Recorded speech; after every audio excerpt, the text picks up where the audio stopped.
Close your eyes and imagine stepping into a time machine. We are going back, way back, 50,000 years, 100,000 years, maybe even further. You step out into a world untouched by concrete, steel, or screens. You see a small group of early humans gathered around a fire. They are cooking, laughing, and planning tomorrow's hunt. But if you walk closer and listen to them, what do you actually hear? Did they sound like the grunting, mindless cavemen we see in Hollywood movies? Or did they speak a rich, beautifully complex language that has been entirely lost to time? Today, we are diving into one of the greatest mysteries in human history. How did we transition from silent gestures and primal grunts into the complex, beautiful spoken languages we use today? And more importantly, what did those very first words actually sound like? To understand how language began, we first have to understand why we couldn't speak earlier. For millions of years, our ancient ancestors lacked the physical hardware. Chimpanzees and early hominids couldn't speak modern words even if they wanted to. Their larynx, or voice box, sat too high up in their throats. This limited the range of sounds they could produce, but around 300,000 years ago, anatomically modern Homo sapiens evolved. Our larynx dropped lower, creating a larger vocal chamber. Suddenly, the instrument was ready. But how did we learn to play it? Many scientists believe the first true human language wasn't spoken at all. It was signed. Long before we relied on our vocal cords, we relied on our hands and faces. Gestures are precise. Pointing at a predator mimicking the shape of a tool, or flashing a look of pure terror, communicates instantly across a crowded, noisy savanna. But gestures have a massive flaw. They don't work in the dark.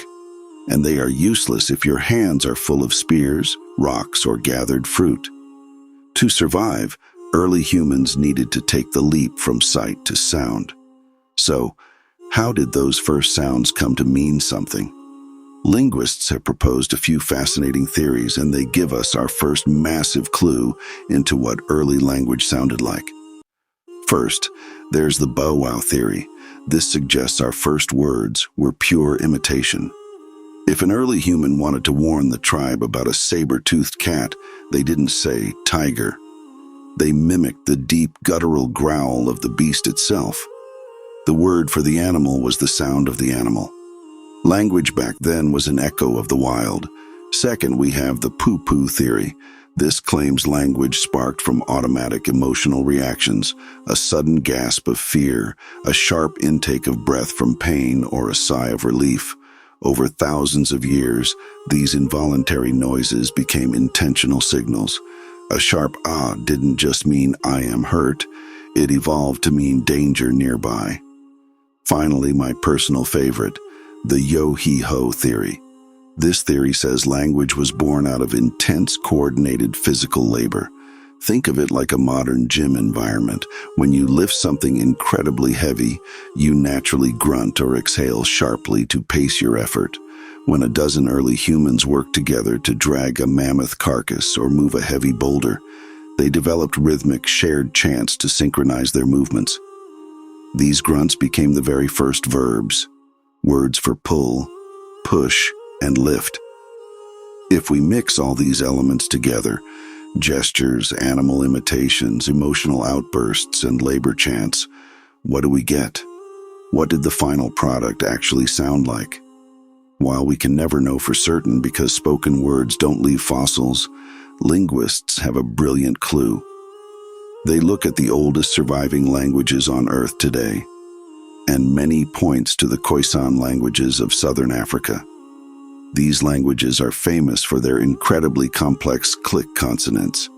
They use the tongue, teeth, and lips to create sharp, percussion-like snapping sounds right alongside traditional vowels. Many researchers believe that the very first proto-human languages were heavily reliant on these click sounds. Why? Because clicks are incredibly distinct. They cut through the low-frequency background noise of nature, like wind and rushing water, making them perfect for long-distance